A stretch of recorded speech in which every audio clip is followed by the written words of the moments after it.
My name is Andreea Botezatu. I'm an associate professor and enology extension specialist with Texas A&M Texas AgriLife Extension Services. It's important to use the proper wine glass because we want to appreciate all the work that has gone into the wine and winemaking, all the efforts that the winemakers have put in, and the wine to its fullest expression. So to do that, we want to evaluate its color, we want to evaluate its clarity, we want to perceive its aroma to the fullest, and also its taste and mouthfeel to the fullest. In terms of red wine, when we choose a glass, we want to have a fuller bowl. So we want to have something like this, where the bowl is wider and the volume of the glass is bigger. It's because red wine needs more aeration. It needs more contact with air and oxygen to open up and to soften up a little bit. Red wine has tannins, and it has all these complex aroma compounds that can come from the fermentation or can come from aging in a barrel. So in order for those aroma compounds to become active and volatile and for us to enjoy them, they need that air contact. So the bigger bowl and a little bit of a wider opening at the top here. In the case of white wines, we want a little bit of a smaller bowl, again, to maintain the temperature. White wines are served cooler, so we don't want them to warm up too quickly.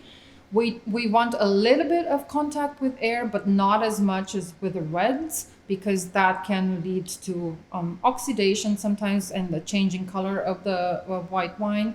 So a slightly smaller bowl, not as big as a diameter of the bowl, and a little bit more tapering on the top, towards the top, to maintain all those aroma compounds within the space of the bowl. So when we smell it, we can get the full impact of those aroma compounds.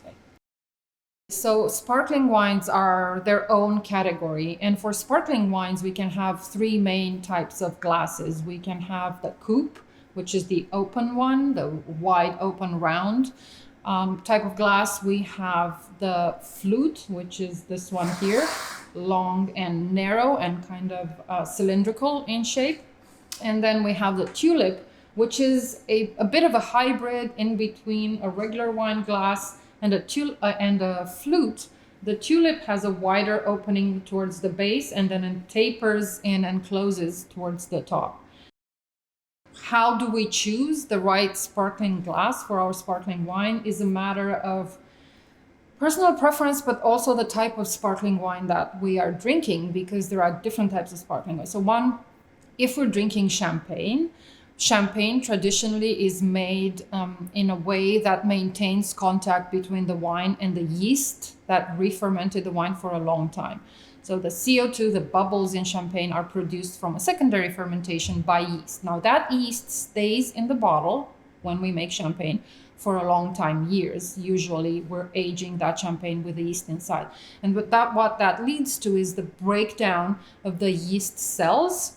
And that breakdown imparts the champagne with this bready, brioche-like characters that we really want to be able to appreciate in our champagne sparkling wine, right? So all those subtle aromas we want to be able to perceive, and that mouthfeel of the wine we want to be able to enjoy. If we have a very narrow glass like a flute, we won't be getting all of that. Some of those aroma compounds won't be captured completely by this shape, and also we'll get a lot of bubbles happening, which is a good thing, but not ideal in champagne because we're going to feel a lot of irritation and not a lot of aroma. So while the flute is wonderful, a wonderful option for Prosecco wines, for example, Prosecco wines are sparkling wines that are fermented without not aged in contact with the yeast, so that we don't really care about those aroma compounds. With champagne, we do really care about the aroma compounds. And because of that, we want to choose a glass that has a little bit more of an opening, so those aroma compounds are volatilized, and a little bit of a narrower tapering towards the top so we can perceive them. One more thing I would like to add about sparkling wine glasses is how they affect carbonation, the bubbles that we see, the sparkles, right? So with a flute, this is the best shape to appreciate all those bubbles because the glass is narrow. The carbonation will go on for a lot longer. So we'll see those bubbles going up and forming those beautiful streaks, and then the foam will last the longest because it is narrow. So we'll see the bubbles, we'll see the foam, we'll appreciate the visual aspect of the wine. On the opposite end of the spectrum, we have the coupe. Because the coupe is so wide, the carbonation will just fizzle out, really. It will go out very quickly, so we won't see those bubbles for as long, and we won't have that foam for as long either. And the tulip is somewhere in the middle. Because it's not very wide, it'll still maintain carbonation, but will also allow for the development of the aromas nicely. In terms of dessert wine glasses, I think people don't think about that a lot, but dessert wines usually are sweeter and more intensely aromatic because of the way they are made. Because of that, the pour for a dessert wine is smaller. We don't drink as much dessert wine as we would drink a regular table wine. A regular wine pour is 5 ounces. Dessert wine pour is 3 ounces. So imagine you're pouring your dessert wine in one of these glasses, it'll just get lost on the bottom of the glass here, right? So because of that, we have smaller glasses for dessert wines.